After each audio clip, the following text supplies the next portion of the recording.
Sukui. Greetings, I am Tad Larkin, the lore master of Manda-LORE, and today I'll be digging through the archives to elaborate on the Stark Hyperspace Conflict. The Stark Hyperspace Conflict was a skirmish that took place around 44 years before the Battle of Yavin on the Outer Rim planet of Troikan. In the decades leading up to the Naboo crisis of 32 BBY, the galaxy was in a constant state of uneasy tension, as corrupt senators took bribes and greedy corporations like the Trade Federation controversially gained political representation in the Senate of the Galactic Republic.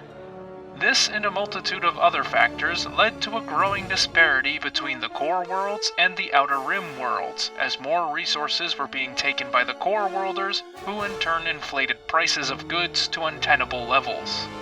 To combat this, in the Outer Rim, a charismatic smuggler named Ayako Stark convinced several major pirates, smugglers, and crime syndicates to band together and raid Trade Federation shipping to sell goods back to the Outer Rim worlds at a far more reasonable markup, forming the Stark Commercial Combine.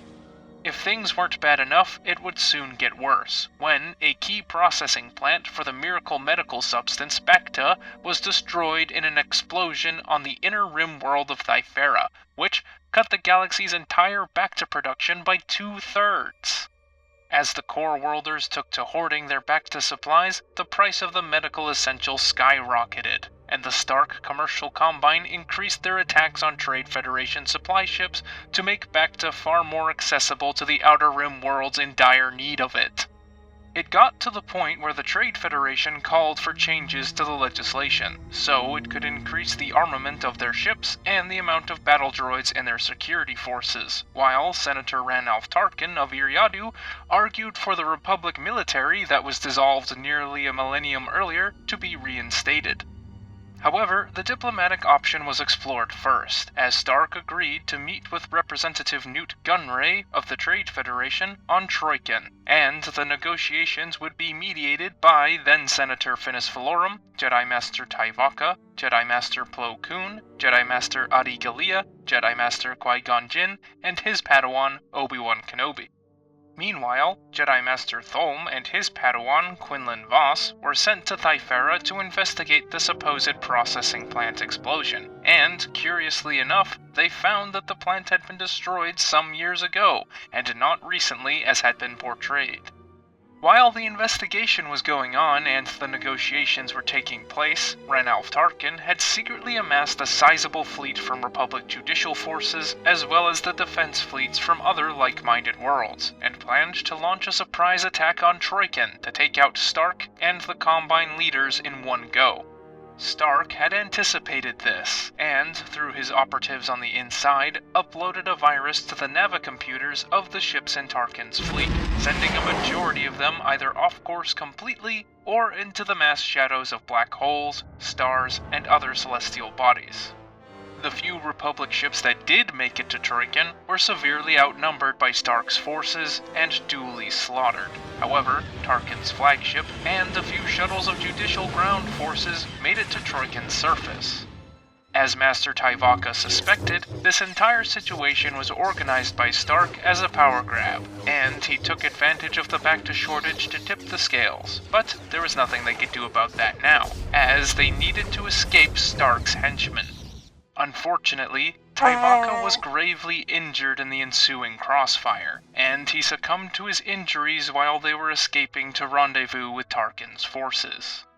Master Tholm and Quinlan's further investigation on Thyfera revealed that the Bacta shortage itself was manufactured by the Trade Federation, working in conjunction with the Zukfra Corporation, Thyfera's largest Bacta producer. The two then stowed away on a Bacta freighter that was later raided by Combine forces and brought to Troikan. The Jedi, meanwhile, soon linked up with Tarkin and his forces, taking refuge in the caves of Mount Avos where they could hold out long enough for relief to arrive. However, getting the message to Coruscant that relief was needed would be the next hurdle. Stark wasted no time in sending an attacking force to Mount Avos, and during this first engagement, Plo Koon proved to be an especially charismatic and capable leader, inspiring the troopers to fight their hardest. And after they drove off this first force, Koon aided with the physical as well as emotional healing of the battered troops, earning their respect and gratitude. Taking advantage of the lull in the fighting, Adi Gallia, Qui-gon Jinn, and Obi-Wan escorted Gunray and Valorum to the nearest spaceport, where, with help from Thulm and Quinlan, they stole one of Stark's personal starships, and Gallia escorted the representative and the senator to Coruscant to lobby for aid. After seeing Valorum and Gunray off, the Jedi, now 2 Jedi stronger, returned to Mount Avos to aid in the final battle, where, out of food, out of Bacta, and battle-weary, the Republic judicial forces were caught off guard by Stark's thugs, but they quickly regained control of the situation. On Coruscant, although Valorum was unable to convince the Senate to send a relief force to Troikan, the Jedi Council, on the other hand, managed to convince Gunray to send armed Trade Federation frigates to assist in the battle. In preparation for the arrival of the relief force, Qui-gon, Thulm, and their Padawans went to the fleet in orbit to try and neutralize Stark's virus before it could be broadcast to the incoming Trade Federation fleet. However, they were surprised when Stark himself showed up. Thinking that Stark was going to kill or capture them, the Jedi prepared for a fight. However, Stark had already realized that he couldn't win this battle and shot his own henchmen, disabling the virus for them and relinquishing himself to Jedi custody in exchange for amnesty. Back on the ground, Plo Koon and his forces managed to lure Stark's forces into the caverns, where they blew all entrances except for one, using carefully placed explosives to trap and funnel them.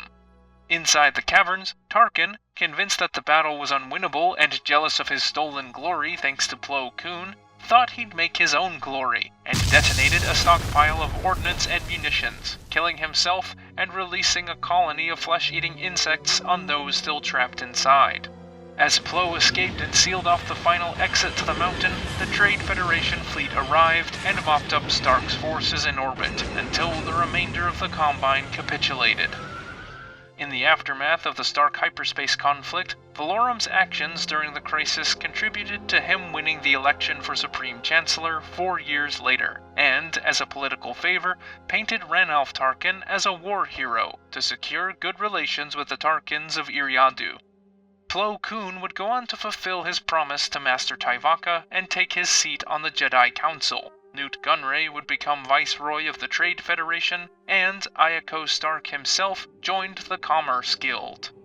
Though this immediate crisis was solved, the overall galactic situation remained the same, and the increasing disparity between the core worlds and the Outer Rim would eventually help give rise to the Confederacy of Independent Systems in 24 BBY. The Stark hyperspace conflict, the Battle of Galadran, the Inchori uprising, and the Naboo crisis would fuel increasing calls for the Republic to reinstate its military, which would eventually spark the Clone Wars and the end of the Galactic Republic. This transmission was commissioned by J-Tribs 1997. If you have any suggestions for future transmissions, don't be afraid to drop a comment. Special thanks to my patrons, Wildcat144, The Grand Pope, Zexend, J-Tribs 1997, David Miller, AJ Can't Think of a Good Pun Right Now, Dave the Grave, Hugo Novotny, Zim the Despot, Matt Patton, Win, and Trav. If you'd like to support this channel, please visit my Patreon to find out how. Link is in the description. In the meantime, keep your comm channels open for future transmissions, and don't forget to subscribe. Tad Larkin, out.